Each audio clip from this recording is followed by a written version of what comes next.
Bienvenidos nuevamente, amigos televidentes, a otra sección de su programa Viva Mejor. Recuerden que este programa se transmite los viernes de 2 a 3 de la tarde por Carivisión, su canal, y los sábados de 10 a 11 de la mañana por AMETV. Y además tenemos nuestra red social Viva Mejor RD en YouTube, donde ustedes pueden ver este y todos los programas, todas las secciones apartadas en segmentos, en fragmentos, donde puede compartir con sus familiares y amigos esta interesante información para toda la comunidad y mejorar así su salud. Tenemos hoy con nosotros nuevamente el honor de tener en el programa al doctor Agustín Díaz. Doctor, bienvenido. Gracias, Miguel. Como ustedes saben, él es neonatólogo y es perinatólogo, ¿no? Y eso quiere decir que se encarga de el final del embarazo, bueno, desde el principio incluso, de embarazos complicados. Es muy especialista en embarazos complicados, es su especialidad, y también en los primeros días del recién nacido. Entonces, todo esto trae un tema bien interesante, porque en el país, digamos que es una rama novedosa, pero ya tiene varios años, pero para el mundo de la medicina en el que nos manejamos es novedosa, es de las últimas áreas que se han abierto tanto en la historia de la medicina como en el país, ¿no? Y tenemos aquí el honor de tener uno de los mejores del país y también estar en, o sea, esta especialidad, perdonen, está a la vanguardia del primer mundo. Doctor, le queremos hacer varias preguntas, ¿verdad?, sobre la perinatología. Digamos que empecemos con la experiencia que usted ve acá. Las personas, o sea, el porcentaje de embarazos complicados que hay en el país, ¿no?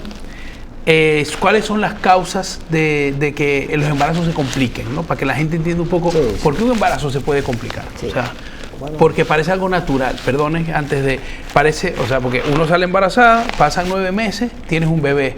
Evidentemente tu cuerpo te va cambiando, etcétera, etcétera, pero supuestamente todo es fisiológico, todo es natural. Entonces, ¿por qué puede complicarse un embarazo? Gracias de nuevo por la invitación, Miguel, y a los que nos ven pues desde su casa, pues gracias por la sintonía. Primero, no soy neonatólogo, perinatología está aceptable, pero los neonatólogos son los pediatras. Exactamente. Entonces yo soy obstetra, que ya a nivel actual, ¿no?, moderno, pues se llama entonces medicina materno-fetal, que es la parte de la obstetricia, que hace esa parte precisamente de embarazo de alto riesgo, de diagnóstico prenatal avanzado, de procedimientos invasivos, que uno de los procedimientos invasivos, bueno, es la cirugía fetal, pero no es todo, ¿no? Es la parte más pequeña de los procedimientos invasivos al feto.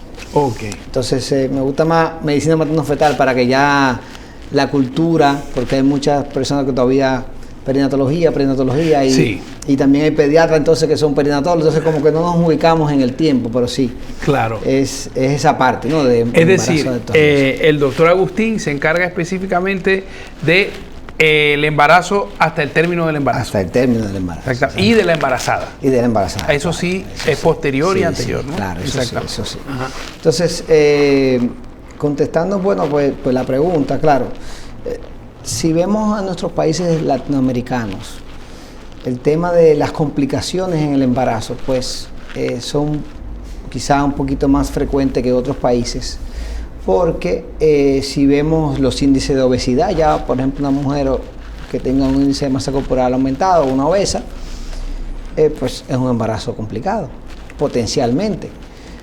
Todos los embarazos, la incidencia de los trastornos hipertensivos en Latinoamérica es alta, por tanto toda mujer con cualquier tipo de trastorno hipertensivo pues es un embarazo complicado. La diabetes, si a eso le sumamos la reproducción asistida, que cada año que pasa pues más pacientes pues buscan quedar embarazadas con métodos de reproducción asistida, es un embarazo complicado desde su inicio. Las pacientes que cada vez más esperan más o retrasan el tiempo de embarazo, 30, 35 años, 40 años, pues ya son embarazos complicados si pasa de 35 años. Y cuando hablamos de complicación no es que la va a hacer, sino es que por definición el alto riesgo obstétrico pues tiene todos esos componentes y bueno, muchos otros más, ya partos prematuros, trastornos de tiroides, lupus, antifosfolípido, cualquier trastorno hematológico, las anemias. En nuestro país las anemias son frecuentes y ya de por sí son embarazos complicados o potencialmente complicados, que es lo que nosotros le decimos embarazos de alto riesgo. Y si a eso le sumamos todas las patologías fetales, malformaciones, cardiopatías, trastorno del líquido amniótico, mucho, poco líquido, al final prácticamente casi todas las pacientes tienen algún factor de riesgo que hace que el embarazo sea, vamos a decir, de alto riesgo, ¿no? O que se le preste un poquito de más atención. Claro. Entonces, esas son las principales patologías que nos ocupan. Perfecto, doctor Díaz. Yo le voy a hacer una serie de preguntas como se las haría una comunidad. Es decir, yo que soy médico familiar, a mí me hacen muchas preguntas en consulta a un nivel muy básico, Okay. ¿no? Entonces, esto es quizá, no sé si compete directamente en su materia, usted me lo aclarará, pero hay una pregunta en el aire que es muy común. ¿Por qué se considera a una persona que está en la flor de la vida, de los 35, 40 años, un embarazo de alto riesgo? ¿Y por qué hay, bueno, eso es o sea, y cuál es digamos, la edad idónea para tener un hijo? Que no significa que haya que tenerlo, pero cuál es, o sea, ¿cuándo empieza a ser como el mejor momento para tener un hijo y por qué se empieza a volver de alto riesgo? Sí. El embarazo. Es la evidencia, las estadísticas que han arrojado quizás esa edad, vamos a decir, de momento debilitaria, pero después nos hemos dado cuenta que según la medicina basada en evidencia, para no caer en números y no aburrir a la población, que estadísticamente después de los 35 años, lo que nosotros le llamamos una gestante añosa, pues las complicaciones tanto maternas como fetales son peores. Incluso ya hay sociedades, por ejemplo el Colegio Americano de Obstetricia y Ginecología tiene un boletín práctico, una guía que establece qué debemos hacer para una paciente después de los 35 años con un embarazo. Y eso incluye además la terminación del embarazo sobre las 39 semanas, porque se ha demostrado que cada semana que pasa después de las 39, pues las complicaciones tanto maternas como fetales son peores. Okay. Y el seguimiento es más de cerca también al final del embarazo. Tienen más insuficiencia placentaria, más incidencia de muertes neonatales intrauterinas, más incidencia de diabetes, de hipertensión. Entonces, estadísticamente, pues es algo importante que hace que por lo menos se le preste más atención. Nosotros nos gusta mucho la prevención. Y si podemos clasificar el riesgo temprano de una paciente en el primer trimestre o desde que empieza a salir embarazada, como algo tan simple como la edad, y podemos hacer acciones preventivas para que al final no termine en una complicación, pues eso es lo que nos gusta. O sea, nos gusta más actuar por excesos que quizás quedarnos atrás en conductas y en prevenciones que pudieran terminar con una situación un poco complicada, ¿no? Exacto. Entonces, es así. Esa es la razón. Y así como hay una edad donde hay gestantes añosas, ¿hay una edad donde hay gestantes tempranas?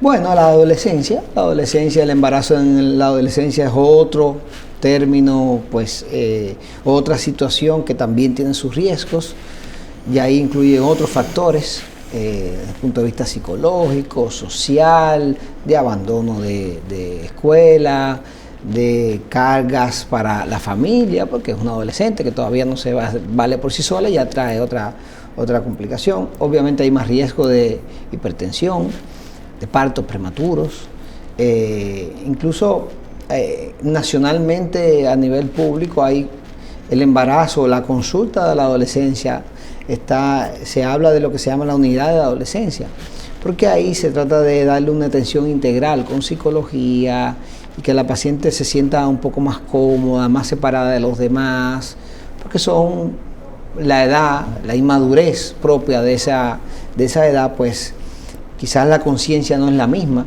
que una paciente con una edad ya madura, adulta, que trabaja, que se vale por sí sola y bueno, es el otro extremo que también le prestamos atención. Sí, entonces hay una, digamos, edad ideal para tener un bebé que es entre los 20 y los 35 años. Sí, sería así.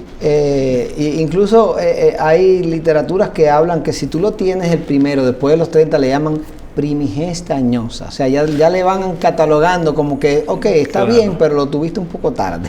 Claro. O sea, no estamos mandando a que lo tengan temprano, exactamente, sino que, dado la estadística, dadas los mejores resultados desde el punto de vista físico de preparación de la mujer, pues vamos a decir que esa edad es aceptable, ¿no? Claro. Antes de los 35 y bueno, después de por lo menos 20, por lo menos que no sea adolescente.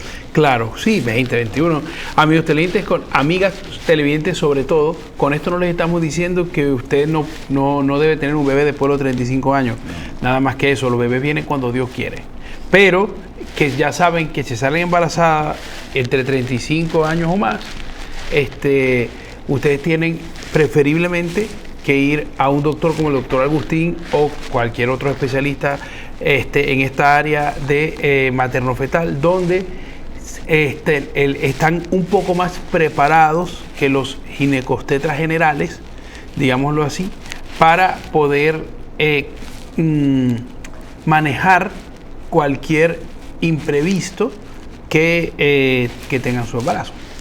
Sí, entonces, yo diría que también podemos intentar empezar a hacer una cultura de trabajo en equipo. O sea, un obstetra generalista, como le llamamos, que no hizo ninguna subespecialidad, puede seguir cualquier tipo de embarazo. Ahora bien, en otros países, ¿qué se estila? Bueno, hay un embarazo complicado, hay un embarazo de alto riesgo, con diversas patologías de las que hemos hablado. Usted lo manda a una interconsulta con materno-fetal en este caso. Sí. Nosotros hacemos un plan, le hacemos las sonografías y se lo devolvemos a su médico. Claro. Y en conjunto, pues, llevamos ese embarazo perfecto, porque tampoco queremos que, vamos a decir, que las pacientes dejen su médico. A veces el ginecólogo es un médico familiar, un médico que la paciente lo pregunta todo, incluso cosas fuera de la ginecología, porque crea una conexión especial. Y nosotros no queremos romper eso, todo lo contrario, queremos que salga todo bien.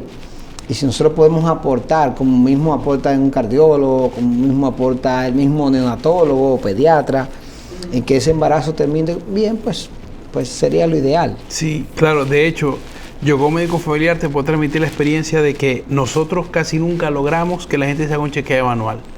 Pero donde más chequeos anuales ocurren es en la ginecología obstetricia. O sea, allí, y entonces por eso los ginecólogos también aprovechan y hacen el examen general. Sí. Porque, y gracias a Dios que lo aprovechan, porque es la mejor oportunidad, porque cuesta mucho ir a dos médicos, yo lo entiendo, ¿no? Sí. Pero, y gracias a Dios muy bien. Y sobre todo este trabajo de interconsulta, de trabajo en equipo, es muy bueno para todos, ¿no? Agustín, ¿por qué? O sea, ¿es verdad que ha aumentado la dificultad para tener hijos? ¿Esto es un mito? ¿Siempre ha sido así, pero antes quizás no lo diagnosticábamos? ¿O si es verdad que ha ido aumentando la dificultad de tener hijos? ¿Es cada vez más frecuente? ¿Te suena cada vez más frecuente que la gente está teniendo como dificultad para tener hijos? Y mira, hay un factor importante que es la decisión de cuándo tener el embarazo. Cada vez más, pues, las mujeres esperan terminar su carrera, estar profesionalmente realizadas y buscar hijos en ese momento. Entonces, ahí están los problemas de, bueno, la fertilidad, de la subinfertilidad. La endometriosis es una de las situaciones más, ahora que ha habido una revolución en el sentido de eso, porque se está creando una conciencia social de la endometriosis. Porque no es normal definitivamente que ninguna mujer tenga dolor incapacitante y con la menstruación. Claro. Aunque lo tenga desde el principio. Esos son uno de los primeros síntomas que debería tener un análisis, unos estudios, una investigación por un especialista en endometriosis para ver si puede detectar esa endometriosis temprana. Porque después, cuando se avanza, pues es una de las causas importantes de infertilidad. La edad es otra, las infecciones no tratadas o maltratadas es otras. Y siempre hablamos de la mujer, pero que también hay hombres con temas de infertilidad, el mismo varicocele y demás. No es mi área, pero es un 40-40, y hay un 10 que es entre los dos, pero usualmente hay una proporción bastante equilibrada entre las causas de no poder quedar embarazada, masculinas como femeninas. Entonces, eso es interesante porque la gente no las toma en cuenta. No, la gente siempre le echa la culpa a la pobre mujer y no es así. Hay que buscar también causas en la pareja. De hecho, la consulta de infertilidad debe ser la pareja. Claro. La investigación a la pareja. Entonces sí, yo creo que sí, que una de las causas que ha aumentado es por eso, quizá por la prolongación de buscar embarazo, pues es peor. Y en Europa ni se diga, en Europa es peor. En Europa las mujeres empiezan a buscar embarazo después de los 35, 40 años. Después de los 45 años el promedio. Sí, porque es muy alto, sí. Sí, es así. Mira, entonces en esta misma temática quiero preguntarte cómo está, o sea, primero dos cosas, cómo está la medicina de fertilidad aquí en el país, que yo imagino que tú también estás muy cercano a esos temas, y segundo, la gente cree cuando hablamos de tratamientos de fertilidad que solamente estamos hablando de fecundación in vitro y vientre en alquiler. O sea, la gente no piensa en otra cosa. Sí. Hay más cosas dentro de la medicina de especial para la fertilidad. Bueno, yo no hago fertilidad, Claro. Eso es una subespecialidad de la obstetricia. Sí, sí. Pero claro, definitivamente la in vitro es uno de los procedimientos ya últimos, ¿no? Claro. Pero hay otras causas o otras formas de lograr embarazo que se hacen muy bien. Incluso hay métodos de baja complejidad que incluso obstetras generales que no han hecho su especialidad en fertilidad pueden hacerla, como por ejemplo la estimulación. La estimulación ovárica con medicamentos, pues se hace de manera rutinaria y puede incluso resolver. Esa paciente con ovarios poliquísticos, por ejemplo, que tienen ciclos anovulatorios, que no ovulan todos los meses, que son causa de infertilidad, pues con una estimulación hormonal, nada complejo, pues pudiera quedar embarazada. Y hay otras, claro, un poquito más complejas, como la in vitro, que gracias a Dios, yo digo, pues ya hay cada vez más centros especializados en infertilidad, que hacen in vitro, que hacen todas las técnicas de alta complejidad locales en el país con muy buenos resultados. Por tanto, entiendo que sí, que tampoco ya es una excusa o una limitante, no excusa, limitante, pues no poder buscar esos otros métodos si es que lo amerita. Claro, pero lo importante y que quiero aclarar es que antes de llegar a esto de la fecundación in vitro, hay muchos otros pasos. O sea, que no es que usted va al médico y entonces significa inmediatamente que esos métodos artificiales, sino que primero hay muchos métodos de tratamientos farmacológicos, químicos y hasta quirúrgicos que pueden aumentar la probabilidad de una fertilidad, que nunca es una cosa como que uno puede asegurar un 100%, porque depende de muchos factores, ¿no? Sí. Nosotros ayudamos un poquito en esa investigación, porque nosotros hacemos lo que se llama la sonohisterografía, que es a través de la sonografía con líquido, solución salina, se entra por el útero y vemos si las trompas están permeables o no. Y muchas veces haciendo esos procedimientos, pues si hay alguna obstrucción leve, pues la trompa se destupa y después la paciente queda embarazada de manera espontánea. Y bueno, ya eso le sirve al que hace fertilidad decidir cuál método utiliza. Porque para hacer de baja complejidad, por ejemplo, como la estimulación, debe tener las trompas permeables. Entonces ya las trompas no están permeables, pues entonces ahí ya pasarían a métodos de alta complejidad. Claro. Porque no hay otra forma, ¿no? En ese sentido. Entonces, muy bien. Y cuando una persona sale embarazada, ¿no? Porque hemos estado todo alrededor del embarazo, pero lo tuyo es el embarazo. Entonces hay que entrar en materia. Entonces, cuando una persona sale embarazada,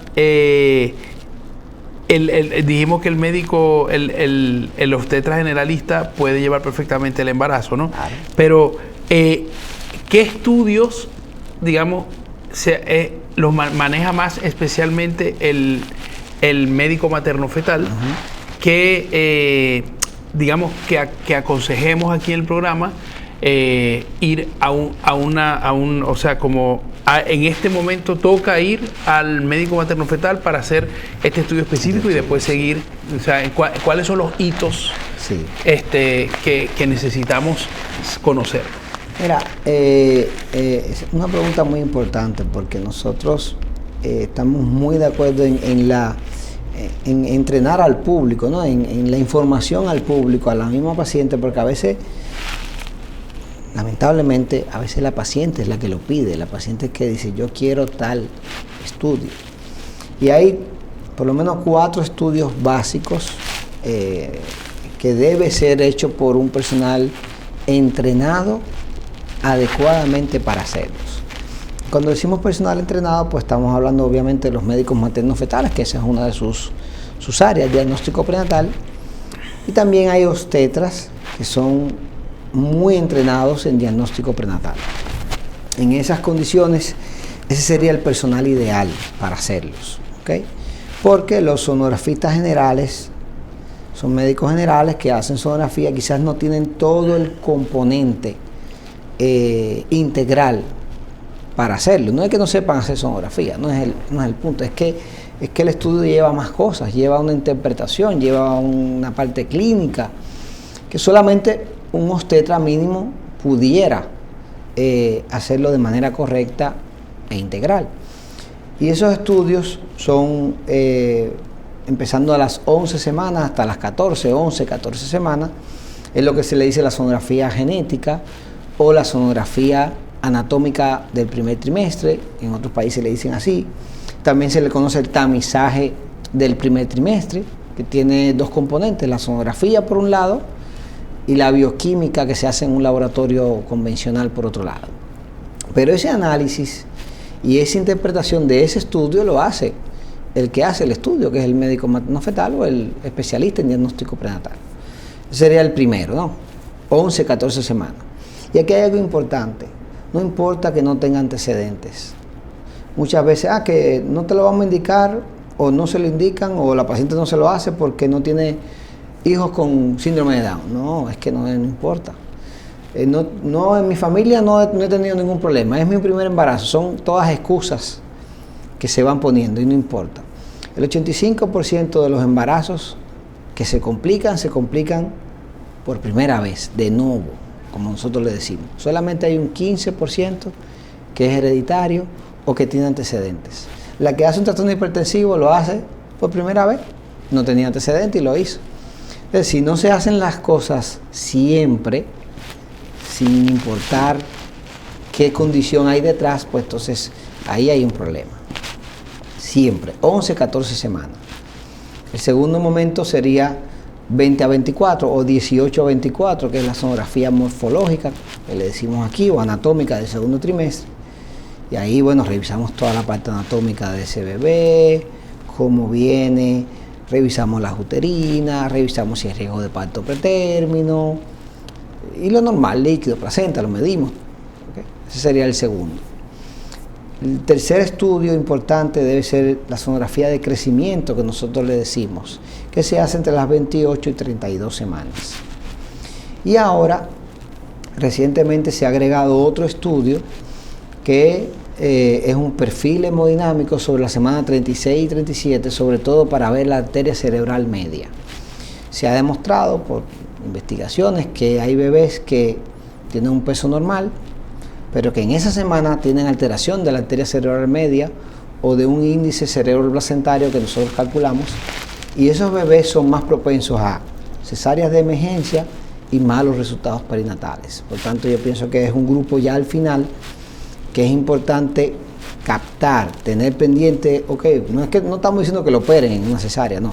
Estamos diciendo que si le vas a dar una labor de parto, es un bebé que hay que tenerlo pendiente porque puede hacer una alteración y puede convertirse en una cesárea rápido por alteraciones de la frecuencia cardíaca. Entonces, esos son los 4 momentos, vamos a decir, básicos. ¿El último, a las cuántas semanas es? 36, 37 semanas. 36, 37, justo antes del término. Justo Ok. antes del término, sí. Entonces, claro, hay estos hitos importantes que cada vez son más conocidos. Las mamás tienen mucho de cuándo se tienen que hacer el genético, cuándo se tienen que hacer el morfológico. Se oye mucho por ahí, ¿no? Sin embargo, quiero resaltar la importancia de que hay muchos sitios donde se ofrecen estos estudios, pero no solamente es el aparato, porque la calidad del aparato puede ser la mejor, pero se necesitan muchas horas de experiencia, es decir, de interpretación de imágenes. Por eso es que son especialidades. O sea, los doctores maternofetales que hacen estos estudios tienen muchas horas de analizar casos en imágenes para dar una mayor seguridad, un mayor conocimiento de este tipo de estudios para que sean más exactos, más certeros, pueden proyectar, cosa que un técnico no puede hacer, ¿no? Proyectar a futuro la evolución de lo que están viendo en el momento. Es decir, son muchas ventajas las que tiene hacer estos estudios con médicos especialistas en medicina materno-fetal. O sea, es bien diferente, ¿no? Y lo normal, quiero decir, es que cada vez más los médicos generales, o sea, los tetras generales, manden a hacer estos estudios en sitios donde ellos están, ¿verdad? Sí. Pero si en algún momento su médico ve que todo va bien y le dice que no, como que no lo ve necesario, siempre es necesario. O sea, porque es una precaución que siempre se debe tomar y es necesario para que el embarazo esté correcto, para que se haya hecho todo lo que se tenga que hacer. Estos estudios son necesarios, ¿no? Sí. En los seguros entran estos estudios, ¿verdad que sí? Mira, realmente no. Realmente, ahora que tengo un proyecto en la zona de Santo Domingo Este, que no existía centro de medicina materno-fetal de todo el este, nosotros creamos un centro que se llama Fetal Plus. Y fue el primer centro de toda la región este, donde hay médicos maternos fetales haciendo los estudios. Realmente los seguros no hemos encontrado, a menos que sean seguros premium, pues que cubran el costo mínimo justo que uno le dedica a los estudios. Sabemos que en los centros de sonografía generales, pues, bueno, el paciente trabajan por volumen. Nosotros no podemos trabajar por volumen, o sea, claro, nosotros tenemos que sentarnos mínimo 20 a 40 minutos con la paciente. No importa lo que sea, aunque sea una mínima sonografía obstétrica, si ya va a nosotros, y más aún cuando no la conocemos, que a veces la vemos por primera vez con una simple sonografía obstétrica, nosotros revisamos todo, porque ya pasó por nosotros. Ya no podemos darnos el lujo de decir, bueno, la medimos la cabeza, abdomen y ya. No, porque es que esas son las que tienen muchas cosas a veces de sorpresa que si no le dedicamos el tiempo no lo hacen. La mayoría de los centros, o casi todos los centros, son pocos seguros premium que toman y lo demás son precios privados fuera del seguro. Y tú mencionabas algo importante, o sea, el tema de quién la hace. Hay muchos centros, pero yo te puedo contar en Santo Domingo, en el distrito, sin mencionar nombres, hay menos de 7 quizás, mal contados. Y en la zona este, ahora hay 2, toda la región este. Ya para el Cibao sí hay bastantes, porque en Santiago hay muchos, en Moca, en La Vega, en Jarabacoa, en Puerto Plata, quizás en esos pueblitos hay uno, quizás. Pero cada vez más se está abriendo la oferta. Y cada vez más las pacientes van buscando el especialista. Y yo le invito a todo el que hace ese tipo de estudios que quizás no tiene la especialidad de nosotros, que se pregunten una sola cosa. El que hace ese tipo de estudio tiene que saber el diagnóstico certero, el tratamiento, si hay intraútero, si no hay intraútero, si es postnatal o lo que sea, el pronóstico de ese feto y la consejería genética, materna, de todo a la paciente. Si usted no puede hacer eso, no lo haga. Porque, ¿qué es lo que pasa? Hacen morfológica en diferentes lugares, ven una patología sonográfica y le dicen, ahora vaya aquí y hágase una morfológica. Entonces, ¿para qué me la hiciste? Si tú no puedes ahí mismo decirle toda la información que se amerita a esa paciente. Claro. Entonces, esa es la realidad, que tiene que ser un obstetra, no puede ser otra gente. Mínimo, ¿verdad? Claro, es muy importante, por eso es que lo de las especialidades no es como un juego, ¿no? Aquí hay muy buenos especialistas, pero hay cosas que solo se le pueden dejar de mano a los especialistas. Y este tipo de estudios es una de ellas.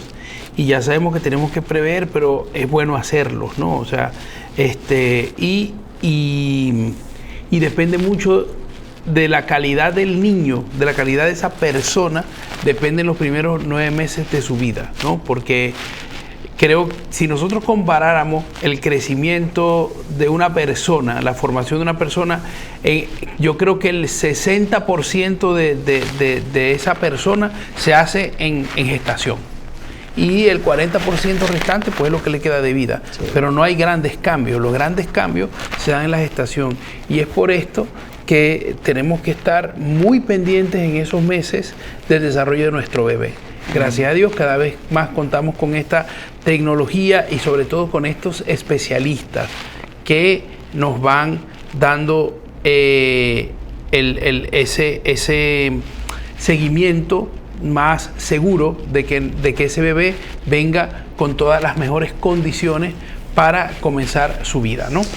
Yo te digo también, nosotros cada especialidad de la medicina o cada saber del área debe cuidar por su defender, ¿no? Tanto trabajo te ha costado pues formarte para ofrecer buenos resultados. Y eso es lo que nosotros conocemos como el intrusismo, ¿no? Pero claro, hay mucho intrusismo en la medicina. En nuestra área ese es uno de los puntos más débiles, la sonografía, ¿quién la hace? Yo siempre le digo a quien me pregunta, bueno, si tú quieres hacerte una colonoscopía, ¿tú vas donde un cirujano o donde un médico general? Que lo puede hacer, porque eso es meter un tubito, ¿verdad? Se ve fácil. Tú vas donde un gastro, claro, que tiene el expertise para hacerlo y darte tratamiento y sabe dónde ir, dónde buscar, pues es lo mismo. Si vas a una morfológica, a una genética, a un perfil hemodinámico, debes ir con un especialista en medicina, diagnóstico prenatal, mínimamente eso. Idealmente un materno fetal. Así mismo, ¿no? Doctor, antes de irnos, que ya estamos en escasísimos minutos, yo quiero saber, tanto en Santo Domingo como en el este, ¿dónde le pueden buscar? Yo sé que hay otros centros, ustedes pueden ir a donde quieran, pero al doctor Agustín Díaz, que es especialista en medicina materno-fetal, ¿lo pueden ubicar dónde? Mira, nosotros estamos a nivel privado en Fetal Plus, que es en Santo Domingo Este, okay, y en la San Vicente. Ahí todos son materno-fetales, incluyéndome. Estoy en el Centro de Diagnóstico y Especialidad de NACO, en CEDEN, y estoy en HS Medical Center. Perfecto. También ahí. Y bueno, a nivel público, pues tenemos la gracia, ¿no? Debido a las gestiones que se han hecho en este periodo de gobierno y en el pasado, pues se abrió la primera unidad de medicina materno-fetal a nivel público en el Hospital de la Mujer Dominicana. Excelente. Por lo menos en el distrito, porque en Santiago había. Entonces ahí también estamos dando esa oportunidad a las pacientes que van a esos sitios públicos que también reciban una buena atención de calidad. Y el mismo amor que se trabaja a nivel privado es el mismo amor que se trabaja a nivel público. Es así. Estas son excelentes noticias. Nosotros este tipo de noticias nos encantan, ¿no? Sí, o sea, ya saben que y en todos estos sitios pueden encontrar al doctor Agustín Díaz, especialista en medicina materno-fetal. Quiero corregirme de nuevo, lo he dicho varias veces, porque la perinatología ya no está pasando como de moda y es muy poco clara, ¿no? El término. Sí. Bueno, doctor, de verdad que lo esperamos en próximas veces. Los temas siempre son muy interesantes. Creo que se han aclarado dudas bastante comunes en nuestra comunidad. Y además creo que hemos dado una clase de sonografías especiales que existen durante el embarazo, que quizás mucha gente no tenga en cuenta. Sí, vamos en noviembre, ustedes me invitan y hacemos prematuridad, que es el mes de la prematuridad en noviembre. Por supuesto, lo anotamos de una vez. Ya saben, amigos televidentes, que en noviembre tenemos un programa sobre la prematuridad aquí en Viva Mejor. Y doctor, muchísimas gracias. Gracias. Y ustedes, amigos televidentes, no se retiren, que volvemos con más de Viva Mejor para todos ustedes después de estos comerciales.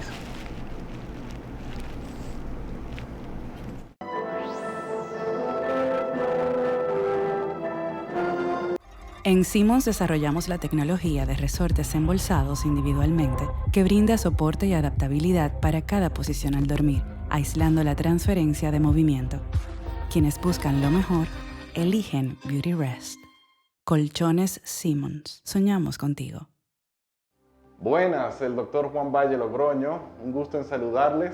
Soy miembro del equipo especializado de cirugía de cataratas y refractiva de la clínica CCRP por Laser Center. A mí me gustaría hablarles acerca del tema de la cirugía refractiva moderna. Hoy día tenemos todas las opciones para la corrección visual para aquellos que usan gafas o usan lentes de contactos y quieren eliminarlos o reducir su uso. Hoy día existen varias tecnologías en láser, tales como el PRK, el LASIK, el FemtoLASIK y el SMILE, para corregir de manera mínimamente invasiva la córnea y moldearla de tal manera que se elimine la miopía, el astigmatismo y otros defectos refractivos. En caso de que uno no califique por tener una receta muy alta o una córnea muy fina, entonces se pueden colocar los implantes especiales que llamamos ICL o lente de contacto implantable.